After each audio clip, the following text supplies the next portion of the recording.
Hello guys and welcome back to my channel Firewall again. In this video I am going to talk about serverless architecture. In cloud term we call it serverless architecture as well as function as a service. Imagine what you need to run a particular code. You require some server space where you can put that code and from there the thing is going to be run. But imagine you have something where you don't have to utilize any sort of server. What that means? You don't have to worry about the hardware beneath it. So no hardware, no burden, tension related to that hardware. In short, no server. Still, you can run your code, you can run your application and you can deliver all sort of functions with using the servers and without using the servers, same output you're going to achieve. So in this video, I'm going to talk about serverless architecture and in a cloud we call it function as a service. So guys, please watch this video till the end and understand how and why this architecture come into the picture and what are the use cases of it and what is the benefit of it. So let's begin. When I talk about the serverless architecture, you should understand what are the terms we use in a cloud. Basically, this video series is all about understanding AWS and Azure cloud. I'm going to train you guys the terms what we refer in AWS and same term what we refer in Azure. So when I talk about the serverless architecture or a function as a service, in AWS we refer it as AWS Lambda and in Azure we refer it as Azure function. So whenever you come across this term AWS Lambda or Azure function, both deliver you the same functionality. Only the platform is different. Lambda is AWS and function is Azure. I hope this point is clear. Now, what do you mean by the serverless architecture? Basically, the name indicates serverless. We are just removing server from the picture. So what only thing needed or what only thing left if we don't have a server? The thing left is your code or your application, okay? And that application need to be run without the server. So with AWS, Azure or whatever the cloud we have so far, we have this function features which you can utilize, right, without having the servers. So let's understand what we get from this serverless architecture. Number one thing, it's function-based execution. What that means? You can have your code in a small pieces and you can run those code whenever you require. You don't have to put those code into any sort of servers. It will not require any hardware platform. You don't have to worry about the hardware platform. You just have to start writing your code, place into these functions, AWS Lambda or Azure function, and you're good to go. So it's like function based execution. That is the number one feature what we get from this serverless architecture. Number two, event driven triggers or events driven triggers. What that mean? Whenever any sort of code you run in a small pieces or a good function, that function or that code only trigger whenever the conditions met. For example, say you are doing some FTP file transfer, that event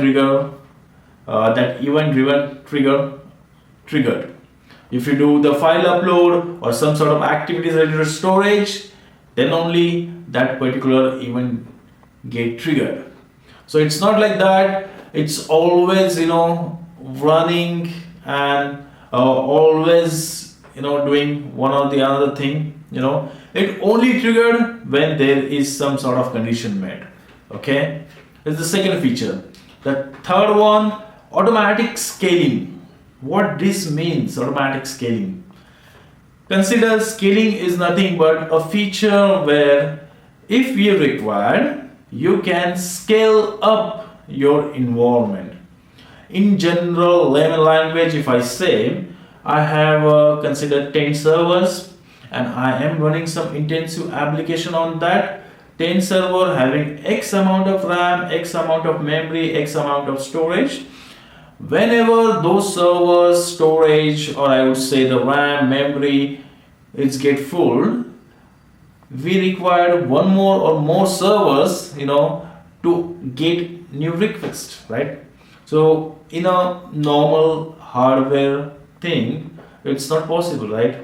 But in Azure, it is possible, but you need to buy new servers and then do all the procedures, But in Azure, auto scaling means within the application requirement, within the condition met, within required, whatever the requirement you have, based on that, the auto scaling works. So for example, auto scaling feature over here is that whenever you require more function to be provisioned, whenever needed, it can automatically get generated.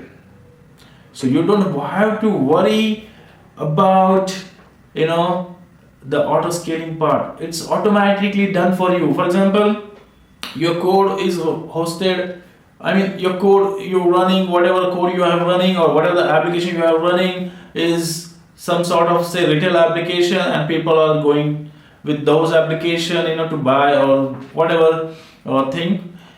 Whenever the load comes on those application, generally auto scaling come into the picture and one more function for that application got generated and it get utilized, provided you can do the provision for that, what code, what thing going to be run onto that. But the auto scaling works over here. So that one more feature what you get from this serverless architecture. Next, pay per use pricing.